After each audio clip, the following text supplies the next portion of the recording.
Hey everyone, Once Bitten here.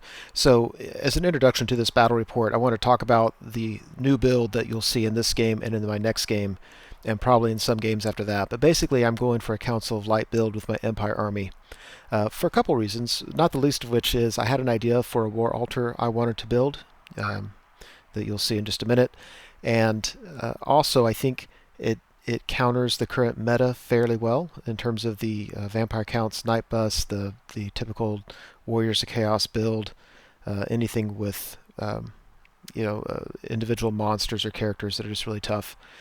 So the Swedish comp system that is used in a lot of the turns I go to really picks on cannons and shooting. It doesn't pick on the Council of Light all that much. So in case you're not familiar with it, you take an Archlector with the War Altar. There's some benefits to that. The War Altar gives hatred to all units within 6 inches. The Archlector can cast his battle prayers, which are power level 3. So you can even single die it, and you have a 2/3 chance of them going off. You can give reroll to wound, a 5+ ward in close combat, or a flaming attacks to all units within 6 inches, which is pretty powerful. But more importantly, you get the banishment spell as a bound spell at power level 5. And because it's a bound spell, you can 6 dice it, get irresistible force, and there's no repercussions for doing so. So you can have a level 4 with banishment, your war altar with banishment. You could still have the burning gaze spell, which boosted is almost every bit as good as banishment. It's just really, really powerful. So you bring a level 4, you bring 2 level 2s, you roll your spells for the level. I'm sorry, 2 level 1s. You roll the spells for 2 level 1s first to make sure that they don't get banishment. You can almost guarantee your level 4 does get it. And then you take a Hurricanum to help out your magic phase, so you get +1 power die for the Hurricanum. You have your channeling with 4 for the Archlector, 2 level 1s and a level 4. So your magic phases are consistently pretty high. And then the Lure of Light. What it lacks is the Uber unit killer. It doesn't have a Dwellers Below or Purple Sun, but it's great for doing a fair amount of wounds on pretty much anything. And it's also good for combat support. So I like that. I like synergistic lists, and this list is very synergistic. You have the War Altar and the magic spells that come with this lore. Really, they can do some range damage. They can really act well with your troops. And anyway, I thought I would give it a go. So I brought him out the list, and the player who I ran into at the store brought his Vampire Counts, and I was thinking, well, it's a bad matchup for Vampire Counts. It's not going to show me much about my list unless I lose badly with it, and that means I need to learn how to play my list better. So this is a Vampire Counts list bringing Manfred. My list that I brought here is for Grail Quest. It's not the list I'm going to use, but if I decide to go with Empire, it'll be similar to this. But I get 250 points for Storm and Magic, and so I brought a Giant and an Eagle. So let's get into it. So there's a Vargol from the left, big horde of skeletons with spears with a vampire. He's level 2. He has Lure of Shadow. I know he has Red Fury. I think he has a ward save. I'm really not positive. There is a Mortis engine behind it. There's a small unit of zombies with 2 bats in front of it with Manfred. Now Manfred can grow bats beyond the starting size, so I think that's why you bring him in case you want to get him bigger or whatever. There's another Mortis engine. Then there's a horde of Crypt Ghouls with another vampire. This one, I assume I don't know what level he is with magic. I don't think he ever cast anything, but he has Red Fury and has a ward save. And I remember in their old book, this was such a scary unit to look at. And with the new one, because they don't have regen, it doesn't really scare me. The Mortis engine can give him a 6-up regen, and if he gets both Mortis engines, they get a 5-up, but really, whatever. There's a Spirit Host, and then he has another Spirit Host out wide. I've got a cannon. Just threw him in the corner. I just figure if I'm going to lose his points, I'm going to have to blow myself up. He probably won't get anything to it. I have Captasis, so finally have a build. There's finally Ethereals I can go against. So he has a Sword of Might Dragon Helm. I think after Nova, I'd realize that either I'm not going to take him, or if I take him, that's going to be his build. Got an Eagle, a unit of Halberdiers, 45. Then I've got my Hurricanum, my War Altar with the Archlector, some Demis in front, Giant up top left. Now the Eagle and the Giant are not my models. I'm borrowing them from someone else. I left my models at home. I've got a unit that I'm using Great Swords for, but it's actually another unit of Halberdiers. And then I've got my my detachment behind him with all the wizards. So there's the build on the Archlector. There's the build on the Battle Standard Bearer and the build on the Wizards. So I've got to go ahead and give a Power Stone to my Wizard Lord, and of course another one's being a Scroll Caddy. The trick is I have to keep these guys near the War Altar, because that way when I cast Banishment, you get +1. It's Strength 4 +1 for every wizard within 6 inches that has the Lore of Light. That's kind of the reason behind this build the way it is. So when the War Altar casts it, it's going to be Strength 7. When the Wizard Lord casts it, it'll be Strength 6. The Wizard Lord can boost it beyond 24 inches, whereas because it's a bound spell with the War Altar, they can't boost it. So they both have their place. There's another cannon in the left corner. We roll to see who goes first. I go first, and I move up, as you can see. On the far right, Capsus comes up. He'll get to charge at least one of these. The magic phase, yeah. So I'm still new to the Lore of Light, and I cast Banishment on the Vargulf, which was a mistake. I should have cast a boosted Burning Gaze. It would be very, very similar. It would have been 2d6, Strength 6, and it would have ignored regen, and that would have been the better spell to cast. But I cast Banishment. He made a bunch of regen saves, 2 wounds off the Vargulf. Otherwise, magic didn't do a ton. Both cannons shot at this Mortis Engine. They both hit. He made the regen save on one of them. The other one, I wounded him and only did 1 wound. Vampire Counts turn 1. He moves up like that. Really not very aggressively. Looks like that. And then, for not moving up very aggressively, then in the magic phase, he casts the Dance Macabre and moves up again, which, I don't know. I didn't ask him why he didn't just move up initially. But anyway, it looks like that. He Death Snipes my Hurricanum. I think he didn't want to target my War Altar because it was... it has a ward save, and both the War Altar and my Archlector both have ward saves. And I think he was out of range to hit my level 4. So he picked on the Hurricanum, did a couple wounds. We go to Empire, turn 2. I think I did my movement instinctively. I didn't really think about it, but basically I charge the Chaff and I redirect with the Eagle and the Giant. And the fact of the matter is I'm not really worried about him charging in, so I don't know why I was redirecting. Who knows? Who knows why I do what I do? Now, what I don't like about what I did was my War Altar is getting out in the open where it can be charged by a unit, and I'm trying to be careful about not doing that. But at the same time, I want to keep them close to my troops, my Demigryphs in particular. So bats are going to die. Another shot at the redirection. Captuses charging the rightmost Spirit Host. Let's see, during magic, cast Burning Gaze and pick off the rest of the Vargulf. That was nice. Then I cast Banishment and pick off a Mortis Engine. When it dies, it explodes. So he does a couple wounds to a Spirit Host. It does a couple wounds to other units. It's all insubstantial. I think because it's turn 2, it's only Strength 2. But with D6 Strength 2 hits, he kills my Eagle. Sure.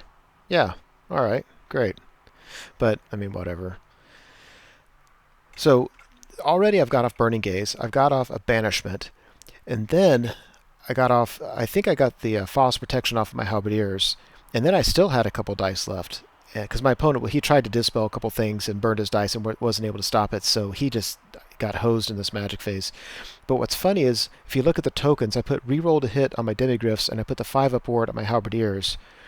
Because I forgot that this is a bubble spell, and so every unit within 6 inches gets both those benefits. I didn't have to designate which unit was receiving it. So that's why we play test. Get used to it. So the bats are dead. I reform. So if he charges my Demigryphs, it's at least in the front, not a flank. Captus takes care of his Spirit Host, and we go to Vampire Counts turn 2. Skeletons charge a Giant. Crypt Ghouls charge the Halberdiers. I'm really not sure how that's going to go. It's a lot of Crypt Ghouls with poison, toughness 4. There's a vampire in there, and I just have a vanilla Halberdier unit. But I have a lot of synergies going on. I have Hatred because of the War Altar. I've got +1 to hit because of the Hurricanum. I'm -1 to hit because of the spell I cast, and I've got a 5-up ward save. And if I knew what I was doing, I would also have reroll to wound, but I forgot that it was a bubble. So after combat, it looks like that. I don't make hardly any 5-up ward saves. I don't know why I even bother casting this stuff. I certainly didn't make a third of them. His vampire in there with Red Fury did quite a bit of damage. I put all my attacks that I could on him, and I was able to kill him.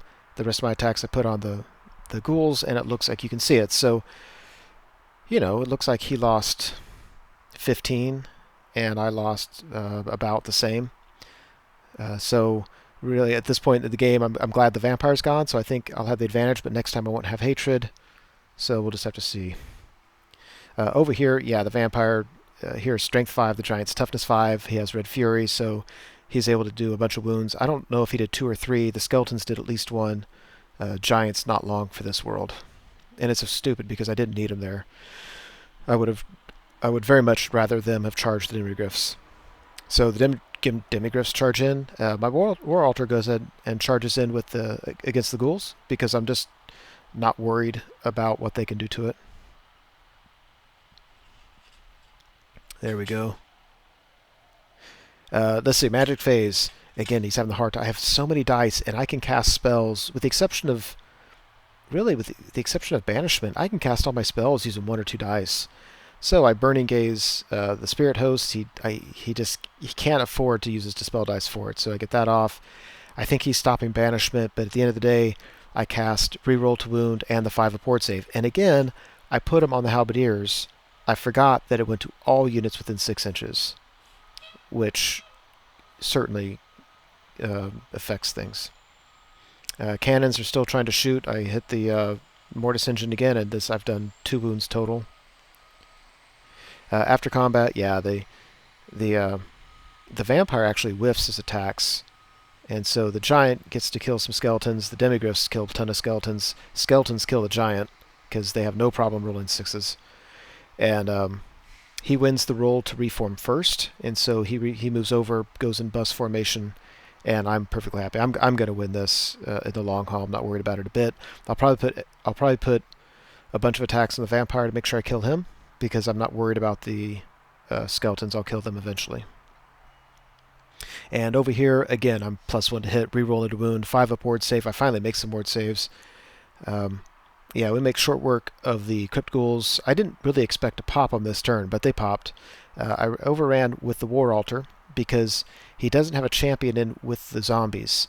And so I can issue a challenge, and in a challenge, I get all the stats of Manfred, and he gets the stats of the Archlector, which suck, and that's really good for me. Or he can refuse the challenge and go to the back rank, in which case I'm not worried about zombies hurting my Archlector or my War Altar. So anyway, looks like that. Vampire Counts turn 3. So in the shooting phase, this Mortis Engine screams at my demis and does 2 wounds. And in magic phase, he gets off Occam's Mind Razor. That is not good. Yeah, because it doesn't matter how many I kill, he's going to have all of his attacks back, and he's just not going to need that many. He's going to wound on all of them and go straight past my armor save. And of course, I forgot that I had a 5 up ward save, because I'm just stupid that way. The vampire took 1 wound already from doing Occam's, so during combat, I take 1 demi and target the vampire. All 3 of the rest go against skeletons. We kill the vampire, the skeletons kill the demigryphs, and totally erase the unit. Just like that. So, let's see over here. He refuses the challenge, goes back. I win combat, do a bunch of wounds to the zombies. Amazingly enough, those zombies did 2 wounds to my War Altar. They're hitting on 4s, they're wounding on 6s, and then I've got a 5 up armor and a 4 up ward. Are you kidding me? He does 2 wounds to the War Altar. So Empire for turn 4, Captus comes flying into the flank of that unit. I really like this late game play with him. I mean, the reason I like Captus is not because he does one thing exceptionally well, is he does a lot of things well enough, and this is one thing I like about it. Yeah, I charged the Halberdiers into the skeleton unit. I know they have Occam's up, but I just don't care. I'm going to go before those skeletons. I'll have Hatred. I'll have +1 hit. So I'll be hitting on 2s with the reroll, and I have a magic phase, which I can make him just even nastier, and I'll kill a bunch of skeletons before he can fight. So I do Manfred's fight first. He refuses again. We kill a ton of zombies. We pop everybody through combat res. Now his skeletons were on strength 3 anyway with Occam's, so easily just destroyed them, overran to the Mortis Engine. Before the overrun, I did 2 more wounds to the Mortis Engine, so it's sitting on, I believe, 1, maybe 2 wounds left. And then then he dies on his phase. I don't know if he died in combat or if he died from instability test. I don't know. But when he died, he explodes, and he hit the Captuses, the War Altar. He hit all my units. And what he did was he rolled insanely high for my detachment, and so I had to allocate wounds.